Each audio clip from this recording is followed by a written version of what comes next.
बाजार अगले हफ्ते में आप सभी का स्वागत है। मैं हूं स्वाति रायना। इस शो में आज के बाजार का हाल तो हम आपको बताएंगे ही, साथ ही सोमवार के लिए क्या रखनी है आपको स्ट्रैटेजी वो भी जानेंगे। हमारे साथ शो में शामिल होंगे जी बिजनेस के मैनेजिंग एडिटर अनिल सिंह भी, इनसे करेंगे बातचीत। साथ ही हमारे साथ आज है ट्रेड स्विफ्ट ब्रोकिंग के डायरेक्टर संदीप जैन। संदीप जी का स्वागत करते हैं शो में। और पूरी रिसर्च टीम से जानेंगे अलग अलग सेक्टर्स का हाल। कुशल से बाजार का हाल जानेंगे। स्वाति खंडेलवाल हमें बताएंगी एस्कॉर्ट्स और कुबोटा की बड़ी डील। वेदांता में गिरावट की क्या वजह रही ये जानेंगे वरुण से। और देवांशी हमें बताएंगी पेटीएम के आईपीओ से क्यों हुए निवेशक निराश। लेकिन सबसे पहले हम समझते हैं जरा आज के बाजार का हाल कैसा रहा। हमने देखा बाजार ने यह हफ्ता गिरावट पर ही खत्म किया है। निफ्टी लगातार 3 दिन की गिरावट में 17,800 के नीचे बंद हुआ। निफ्टी बैंक देखें तो 38,000 के नीचे फिसला। पूरे हफ्ते के दौरान निफ्टी और बैंक निफ्टी 2% तो सेंसेक्स 0.25% गिरा। एफआईआईज और डीआईआईज की तरफ से क्या आंकड़े सामने आज देखने को मिले हैं, समझते हैं। एफआईआईज यानी विदेशी संस्थागत निवेशकों ने कैश मार्केट में करीब 3,930 करोड़ रुपए की आज बिकवाली की, तो वहीं डीआईआईज यानी घरेलू संस्थागत निवेशकों ने करीब 1,885 करोड़ रुपए की खरीदारी की है। आइए अब एडिटर्स टेक में अनिल जी से समझते हैं कि लगातार तीसरे दिन बाजार में मुनाफा वसूली की वजहें क्या रही। लंबे वीकेंड से पहले आज गुरुवार को थी वायदा कारोबार की हफ्ते की एक्सपायरी, और इस हफ्ते का जो ट्रेंड रहा बाजार की कमजोरी का आज भी जारी रहा। लगातार तीसरे दिन भारतीय बाजार बड़े दबाव के साथ बंद होते नजर आए। हालांकि आज पिछले 2 दिनों के मुकाबले में उतार चढ़ाव थोड़ा ज़्यादा था। वो 2 वजह से, एक शायद हफ्ते की एक्सपायरी थी और दूसरा लंबा वीकेंड, क्योंकि कल बाजार बंद है और सोमवार को खुलेंगे तो 2 दिनों के ग्लोबल संकेत आपके सामने होंगे। इन सब के बीच में एफआईज ने बड़ी बिकवाली नहीं की है, लेकिन खरीदारी से हाथ रोका है, और वही हाल घरेलू फंड्स का भी था। तो इसके चलते बाजार में काफ़ी उतार चढ़ाव दिखा। एक बार की बाजार 17,700 के नीचे भी निफ्टी पर निकला और थोड़ी देर ट्रेड किया, लेकिन बाद में फिर से रिकवरी आई और थोड़ी रिकवरी के बाद निचले स्तरों से ऊपर आकर बंद होते दिखे। लेकिन उसके बावजूद 125 पॉइंट से ज़्यादा का नुकसान निफ्टी में नजर आया। Bank Nifty for a change आज कमज़ोर था। 38,000 के लेवल के बेहद करीब बंद होने में कामयाब रहा। निचले स्तरों से यहाँ भी रिकवरी आई, लेकिन फिर भी नुकसान तो बैंक निफ्टी में भी दिखा। कुल मिलाकर स्टॉक स्पेसिफिक एक्शन ज़्यादा था, लेकिन आज हफ्ते की एक्सपायरी होने की वजह से कई सारे स्टॉक्स ऐसे थे जहाँ पर अच्छा खासा करेक्शन और प्रॉफिट बुकिंग आती नजर आई। मसलन प्राइवेट बैंक्स थोड़े से कमज़ोर रहे, निचले स्तरों से रिकवरी की कोशिश भी की, लेकिन हर एक रिकवरी में भी आपको अच्छी खासी बिकवाली और प्रॉफिट बुकिंग आते दिखे। और वैसे ही हाल गिरावट में भी था। तो दोनों तरफ के ट्रेड काफ़ी एग्रेसिव होते दिखे, और ये जो आज का ट्रेडिंग पैटर्न बना है, इसके दम पर 2 दिनों की छुट्टी के बाद जब सोमवार को भारतीय बाजार खुलेंगे तो बेहद इंटरेस्टिंग एक्शन होगा कि क्या 17,600 17,700 की जो सपोर्ट रेंज है उसको निफ्टी होल्ड कर पाएगा या नहीं। तो ओवरऑल कह सकते हैं कि कल की छुट्टी एक तरह से बाजार के लिए राहत वाली है, क्योंकि लंबे वीकेंड के पहले ये हफ्ता बड़ा मुश्किल भरा रहा है और बाजार इस हफ्ते में लगातार दबाव में ही रहा है और नुकसान के साथ ही कारोबार हुआ है। तो सोमवार के बाजार पर क्या रखनी है खास स्ट्रैटेजी, आपको करेंगे इस पर भी चर्चा। पर उससे पहले आज सेक्टर स्पेसिफिक एक्शन भी समझ लेते हैं। कुशल गुप्ता का रुख करते हैं। कुशल जरा बताएं, आज बाजार में खबरों के दम पर कहां सबसे ज्यादा एक्शन था, कहां पर मजबूती दिखी और कहां रही सुस्ती? जी, तो बाज़ार जो है इस हफ्ते छोटा था। इनफैक्ट 4 दिनों का बाज़ार था, और कहीं ना कहीं अगर आप देखें तो 4 में से 3 दिनों में हमें गिरावट ही देखने को मिली। इनफैक्ट ऊपरी स्तरों पर बाज़ार खुलते थे, पर उसके बाद यहाँ पर मुनाफा वसूली लगातार होती हुई नज़र आ रही थी। इनफैक्ट यहाँ पर अगर आप देखें तो पहले 3 दिनों में लेकिन डीआईआईज जो हैं वहाँ पर 2,000 करोड़ रुपए की खरीदारी करते हुए नज़र आए, और वहीं पहले 3 दिनों में एफआईआईज की लगभग 480 करोड़ रुपए की बिकवाली भी हमें देखने को मिली। इनफैक्ट अगर आप सेक्टर स्पेसिफिक जाएंगे तो मेटल्स और पीएसयू जो सेक्टर्स हैं वहाँ पर सबसे ज़्यादा गिरावट थी, जहाँ पर अगर आप देखें तो मेटल्स जो है करीबन 5% तक लुढ़कते हुए नजर आए। वहीं दूसरी तरफ पीएसयू बैंक इंडेक्स में भी 3-3.5% की कटौती हमें देखने को मिली। हालांकि ऑटो सेक्टर जो था वो काफ़ी ज़्यादा पॉजिटिव था। इनफैक्ट 0.4-0.5% की तेज़ी के साथ ये पूरा का पूरा इंडेक्स जो है हरे निशान में बंद होने में सफल होता हुआ दिखा। अब आप देखिए फ्रंट लाइन इंडेक्स में निफ्टी और बैंक निफ्टी स्पेसिफिकली 2-2% का कट यहाँ पर आता हुआ नजर आया। वहीं दूसरी तरफ अगर आप मिड कैप और स्मॉल कैप की बात करें तो मिड कैप करीब 2% लुढ़का था, लेकिन स्मॉल कैप में उतनी ज़्यादा गिरावट नहीं थी। करीबन 1.25% की गिरावट यहाँ पर हमें देखने को मिली। इनफैक्ट निफ्टी में चढ़ने वाले शेयरों की सूची में मारुति सुजुकी टॉप गेनर निकल कर आया। जिस तरह के सेमीकंडक्टर के इश्यूज जो हैं रिजॉल्व होने की खबरें आती हुई नजर आई, उस वजह से मारुति लगातार 2 दिन अच्छी तेज़ी के साथ पूरे हफ्ते में क्लोजिंग दिखाता हुआ नजर आया और अंत में 8-8.5% की तेज़ी यहाँ पे रही। Followed by power grid, Asian paints जहां पर 3 से 5% के गेंस के साथ ये पूरा हफ्ता ये क्लोज करते हुए नजर आए। वहीं गिरने वाले शेयरों में coal India, Tata steel, Shree cement और हिंडाल्को जैसे स्टॉक शामिल थे, जिसमें 6 से 8% तक की गिरावट हमें देखने को मिली। लेकिन मोर इम्पॉर्टेंटली इस हफ्ते कौन से ऐसे स्टॉक्स थे जो इस हफ्ते के हीरो थे, उसमें अपोलो हॉस्पिटल्स आप देखिए दमदार तेज़ी दिखाता हुआ नजर आया। पूरे हफ्ते में कुल मिलाकर 20% के गेंस स्टॉक ने दिए। इनफैक्ट एस्कॉर्ट्स जो हमने एक्सक्लूसिवली कवर भी की थी ये स्टोरी की कुबोटा जो है हिस्सेदारी अपनी एस्कॉर्ट्स में बढ़ाता हुआ नजर आएगा, उसकी ऑफिशियल न्यूज़ जो है वो भी आती हुई नजर आई, जिस वजह से आप देखिए 14% के दमदार रिटर्न्स यहाँ पर भी आए। थर्मैक्स भी फोकस में था, 9.5% की तेज़ी पूरे हफ्ते यहाँ भी बनी। और मारुति पर मैंने आपको पहले ही बता दिया। निफ्टी मिड कैप गेनर्स में Escorts again followed by Fortis health care. In fact जो हेल्थ केयर स्पेस था वो काफ़ी बजिंग रहा पूरे हफ्ते। सिंजीन इंटरनेशनल 9% की तेज़ी यहाँ पर भी थी। मिड कैप में गिरने वाले शेयरों में अगर आप देखेंगे तो टॉप 2 जो लूजर साइड्स पे थे वहाँ पर आपको मनप्पुरम फाइनेंस और M&M फाइनेंस दिखेंगे, जहाँ पर 10% से ज़्यादा की गिरावट हमें क्लॉक इन करते हुए ये नजर आए। स्मॉल कैप की बात करें तो टानला प्लेटफॉर्म और मिड कैप IT स्पेस काफ़ी फोकस में था, जहाँ पर उसके साथ साथ बिरला सॉफ्ट में भी 10% तक की तेज़ी हमें देखने को मिली। और अंत में अगर आप स्मॉल कैप को देखें तो यहाँ पर GNFC और ग्रेफाइट इंडिया 9% और 13.5-14% की गिरावट दिखाते हुए नजर आए। तो लार्जली पूरा हफ्ता अगर आप देखेंगे ब्रॉड बेस्ड लेवल पे गिरावट दिखा रहे थे, पर्टिकुलरली मेटल और PSU बैंक। अब देखना होगा कि अगले हफ्ते कौन से सेक्टर फोकस में आते हैं और किस तरह से जो ब्रॉडर मार्केट है वो परफॉर्म करता हुआ नजर आता है। चलिए, तो सेक्टर स्पेसिफिक हाल जाना हमने, अब संदीप जी का रुख कर लेते। संदीप जी, आप इस पूरे हफ्ते को कैसे सम अप करेंगे? साथ ही सोमवार के लिए अब किसी को ट्रेड लेना हो तो आपकी फेवरेट पिक्स और हफ्ते भर का नजरिया, पोजिशनल व्यू कहां पर? देखिए, टफ वीक था सर्टेनली, और एक हफ्ता, इस हफ्ते में एक दिन कम भी था, ट्रंकेटेड वीक है। और जो बेसिकली अनिल जी भी कह रहे थे, देखिए लॉन्ग वीकेंड के पहले की एक नर्वसनेस बोल लीजिए और एक एक्सपायरी का भी प्रेशर था। वॉलेटिलिटी वैसे दिन के दौरान बहुत ज्यादा थी और एक बार तो बैंक निफ्टी ग्रीन में भी आया था, बट ओवरऑल मुझे ऐसा लगता है कि ऊपर के लेवल्स पे बिकवाली आती है और FIIs का भी रुख पॉजिटिव नहीं है। एंड विक्स में भी कोई बहुत ज्यादा वो लगा नहीं, और कुछ प्राइमरी मार्केट में भी ज्यादा एक्शन की वजह से भी कई बार नर्वसनेस रहती है सेकेंडरी मार्केट्स में।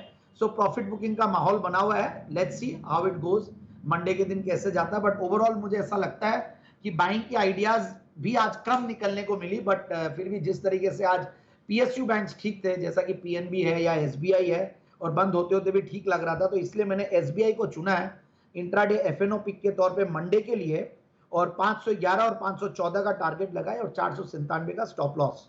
और जैसा कि इस बार अपोलो हॉस्पिटल्स ने परफॉर्म किया, कुछ हॉस्पिटल स्टॉक्स भी परफॉर्म कर रहे थे, सुर्खियों में थे, तो मैंने एक हाल ही का ही एक लिस्टिंग है KIMS, Krishna institute of medical sciences, उसको इंट्राडे कैश मार्केट पिक के तौर पे लाया हूं मैं, और 1290 और 1320 का टारगेट लगाए, 1240 का स्टॉप लॉस। और ऑटो स्टॉक्स वैसे काफी अच्छे थे, आज हालांकि करेक्शन आया, ऑटो और ऑटो इंसुलरी में काफी दम लगता है, और मैंने काफी जैन साहब के जेम्स में भी इन दिनों में ऑटो इंसुलरी स्टॉक्स दिए और वहां पे काफी अच्छा रिटर्न्स भी निकला है। तो वैसा ही एक स्टॉक है मेनन बेरिंग्स, जो कि बहुत ही क्वालिटी कंपनी है, रिजल्ट्स वगैरह भी अच्छा दे रहे हैं। तो 85 रुपए के लगभग बंद हुआ है और 105 का टारगेट लगाए, बड़ा ही टारगेट दे रहा हूं मैं पोजिशनल पिक के तौर पे, और 75 का स्टॉप लॉस लगाए। बिल्कुल, तो संदीप जैन की 3 पिक्स, 2 इंट्राडे पिक उन्होंने दी। इंट्राडे FNO में SBI में खरीदारी की सलाह, किम्स इंट्राडे कैश पिक के तौर पर उन्होंने सजेस्ट किया, और पोजिशनल व्यू मेनन बेयरिंग्स में रखने की सलाह संदीप जी की। बातचीत जारी रहेगी आज के एक्सपर्ट से, लेकिन कुछ एक्सक्लूसिव खबर का भी रुख कर लेते हैं। और एक बार फिर से जी बिजनेस की एक्सक्लूसिव खबर पर लगी है मुहर, एस्कॉर्ट्स में कुबोटा हिस्सा बढ़ाएगी। और पूरी खबर के लिए रुख करते हैं जी बिजनेस की एग्जीक्यूटिव एडिटर स्वाति खंडेलवाल का। स्वाति, सबसे पहले एक्सक्लूसिव खबर पर एक बार फिर से मुहर लगी है, जो आपने पहले भी जिसका मेंशन किया था, आपने ब्रेक की थी खबर, अब इसमें जो फाइनल जो मुहर लगी है उसमें क्या डिटेल्स हैं?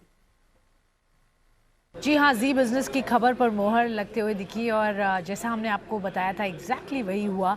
कुबोटा, जो कि जापानीज एग्री मेकर है, बहुत बड़ी कंपनी है, एस्कॉर्ट्स में उन्होंने 10% स्टेक पहले लिया और अब वो अपनी स्टेक एस्कॉर्ट्स में और बढ़ाने की तैयारी में था और आज अनाउंसमेंट ऑफ कोर्स आ ही गया है।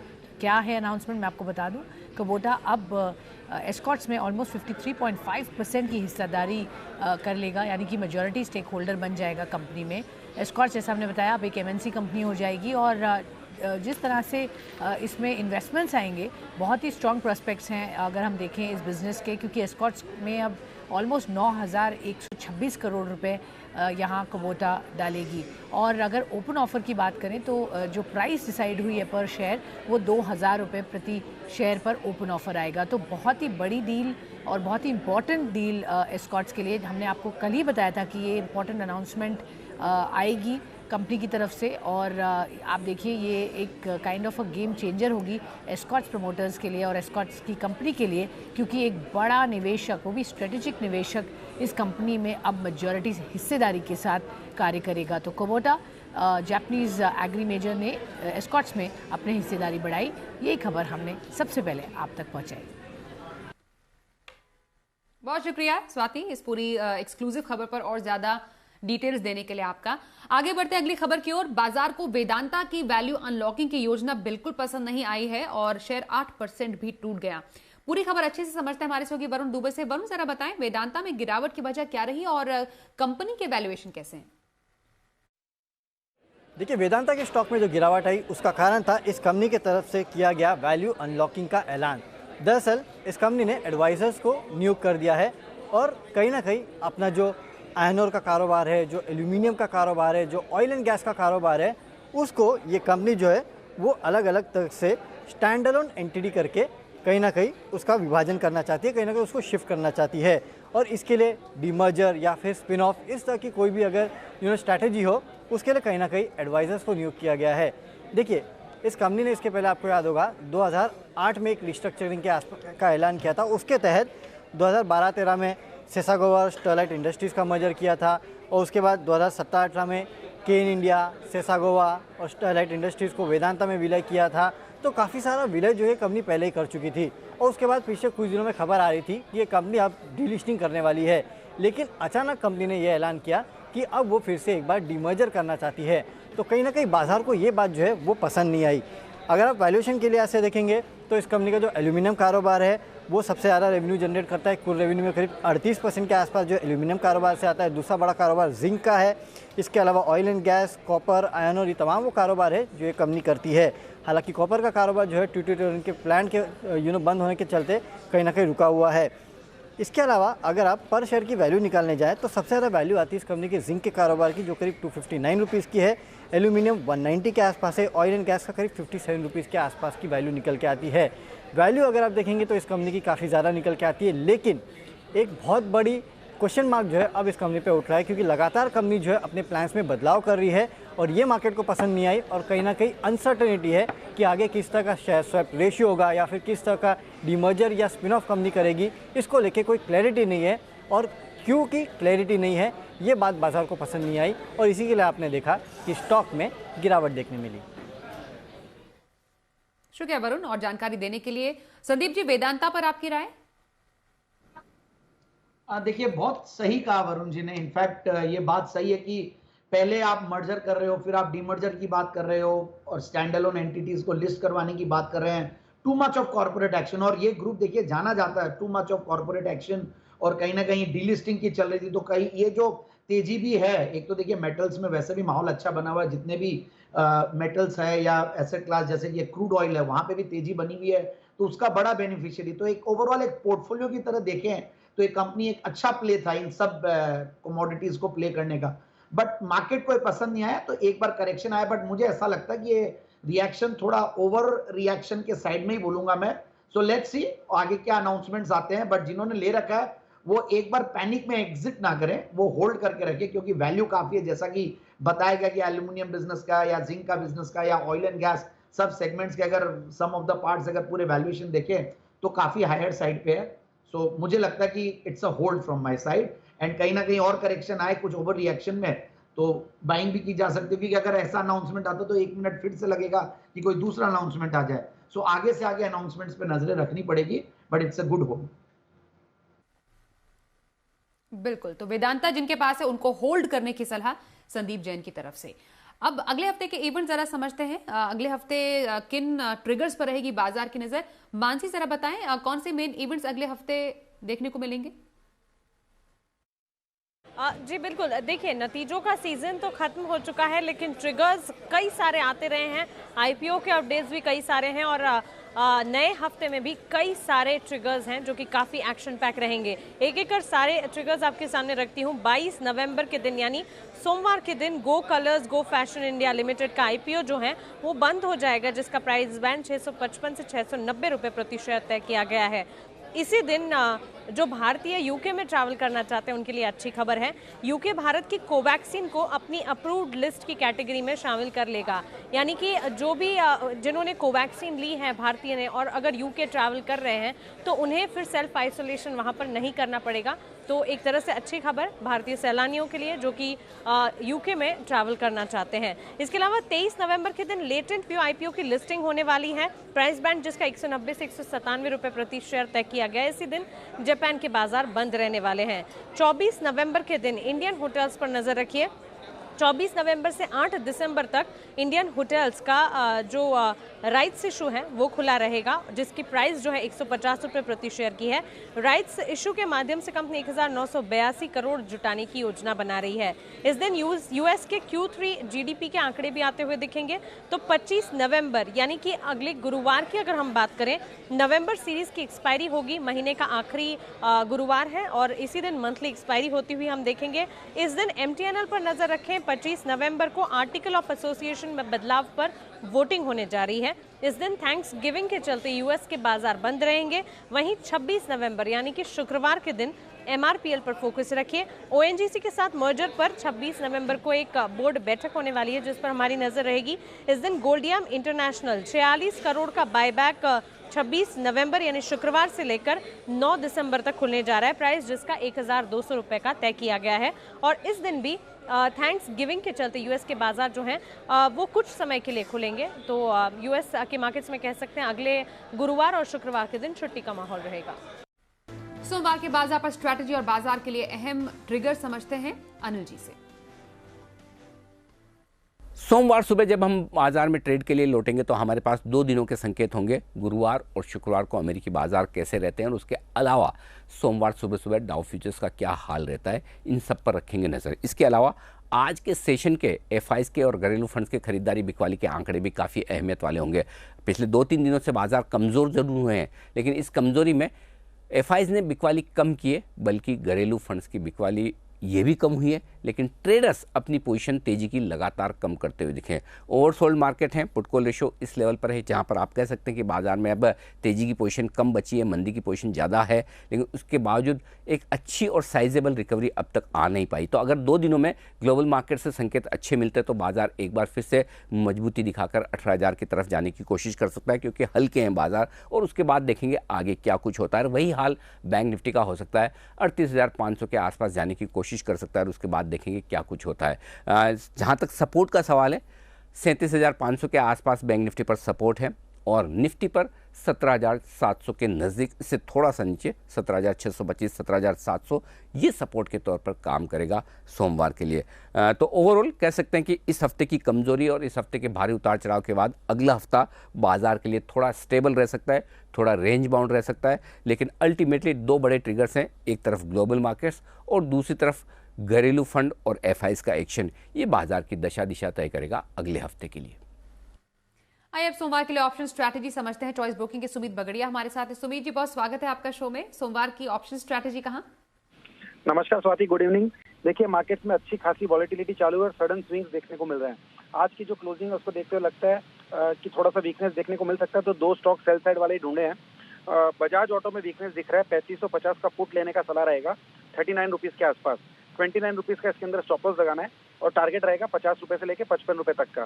दूसरा जो स्टॉक है वो है pharma stock Cipla. Pharma sector में सभी स्टॉक्स में दबाव देखने को मिला है, तो सिप्ला का 900 का पुट 13 रुपए के आसपास लेने का सलाह रहेगा। 8 रुपए का इसके अंदर स्टॉप लॉस लगाएं, टारगेट 18 से 22 रुपए का रहेगा। फिक्स स्टॉप लॉस से काम करना है। बहुत शुक्रिया सुमित जी, ऑप्शन की स्ट्रैटेजी आपने बताई दर्शकों को। अब संदीप जी आपके पास आएंगे और लॉन्ग टर्म पिक कौन सी? बिल्कुल, लॉन्ग टर्म पिक की आज की जो आइडिया है उसके लिए तो श्रेय और धन्यवाद मैं अनिल जी को दूंगा।